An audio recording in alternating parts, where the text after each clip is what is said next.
on se retrouve pour la correction donc des exos 1 et 2. Donc ceux-là, ils étaient un peu plus compliqués.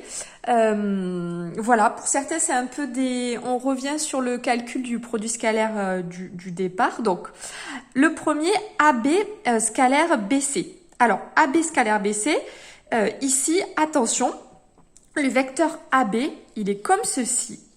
Et le vecteur BC, il est comme ceci. Et donc là, je ne peux pas parler d'angle, je ne peux pas utiliser la formule norme de AB fois norme de BC fois l'angle, parce que tout simplement, ces deux vecteurs, ils ne débutent pas au même point, ils n'ont pas la même origine.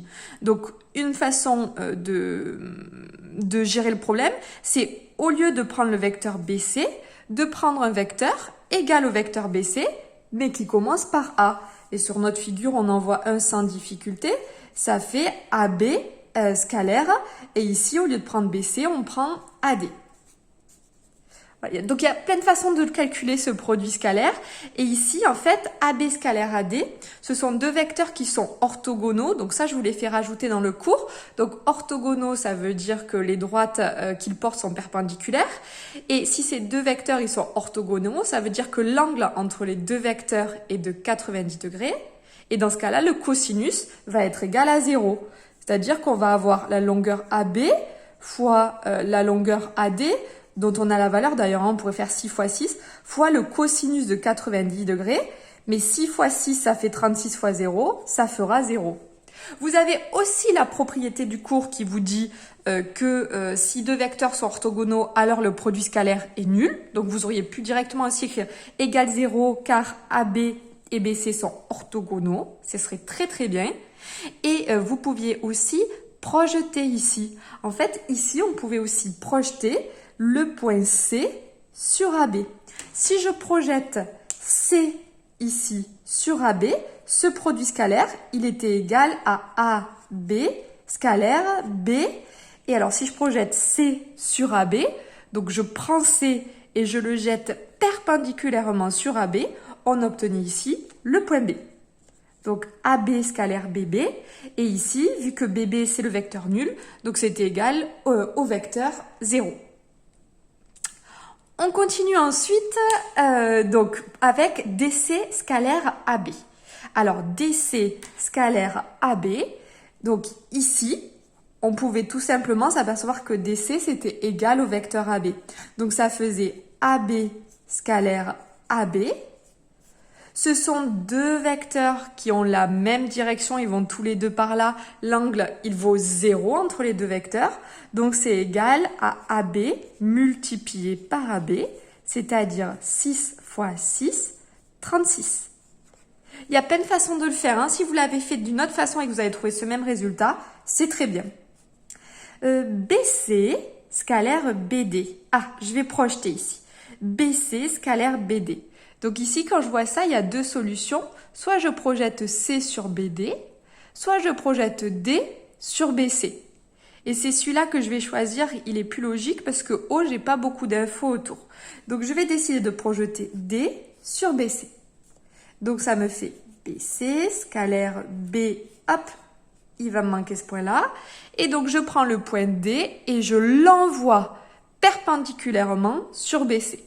Si je prends D et que je l'envoie perpendiculairement sur BC, alors il va devenir le point C. Nous voici donc avec BC scalaire BC. Ça, c'est égal à BC fois BC, puisque les deux vecteurs, vu qu'ils sont égaux, ils sont collinaires et de même sens. Leur angle, il vaut 0 degré.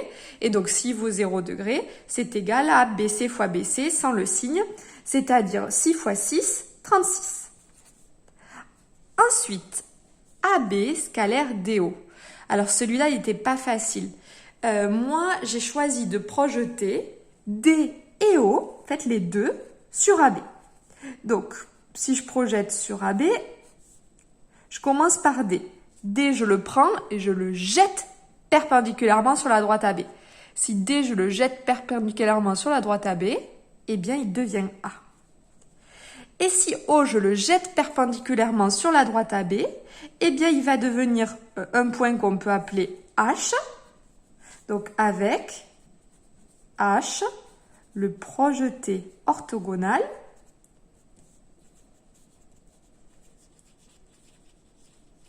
de O sur AB. Vu qu'on est dans un carré, ici le centre des diagonales, quand je projette, en fait on est ici sur un milieu. Donc c'est-à-dire que la longueur AH, elle va être égale à 3. Donc si je regarde maintenant mes vecteurs AB et AH, AB et AH. Donc là, ils ont le même sens. Donc l'angle entre les deux vecteurs est égal à 0 degré.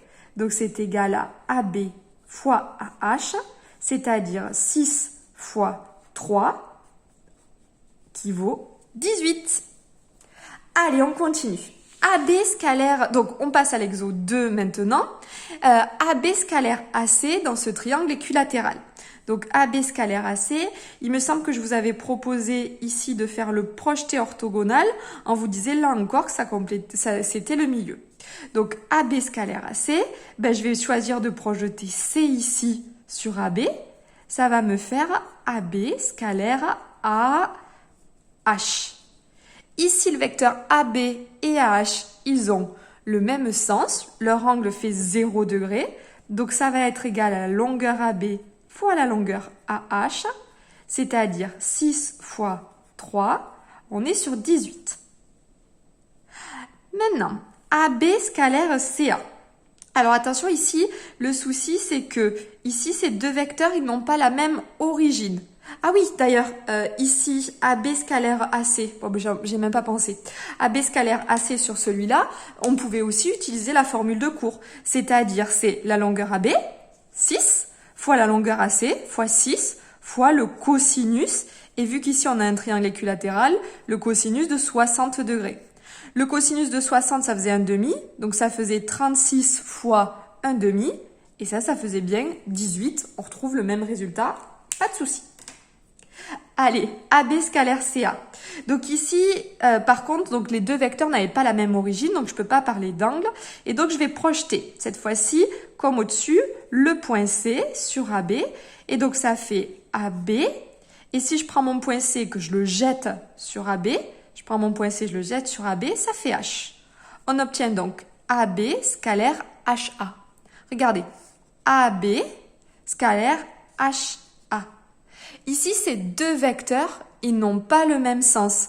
Leur angle ici, si je place mon vecteur ici, et ben en fait, leur angle, c'est 180 degrés.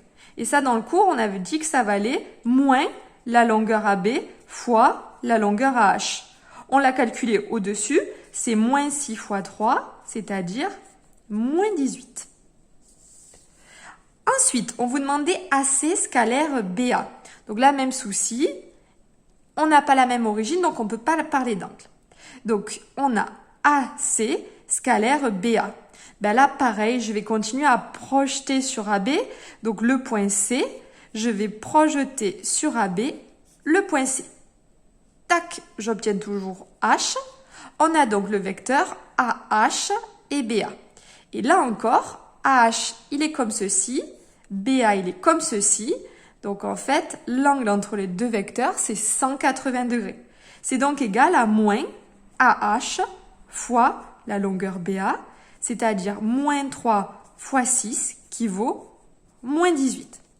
Donc l'idée ici, c'était vraiment de vous dire, voilà, faites attention en fonction du sens de vos vecteurs. S'ils sont tous les deux dans le même sens comme ceci, l'angle entre les deux vecteurs, ben, ça fera 0 degré. Et dans ce cas-là, U scalaire V, ben, le produit scalaire de AB par exemple par AC, ce sera égal à AB fois AC. Par contre, si mes deux vecteurs AB et AC, ils sont de sens contraire, comme ceci et comme ceci, dans ce cas-là, l'angle entre les deux vecteurs, il sera égal à 180 degrés. Et dans ce cas-là, AB scalaire AC, ce sera égal à moins AB fois AC. Allez, on se retrouve pour la suite. Bon courage!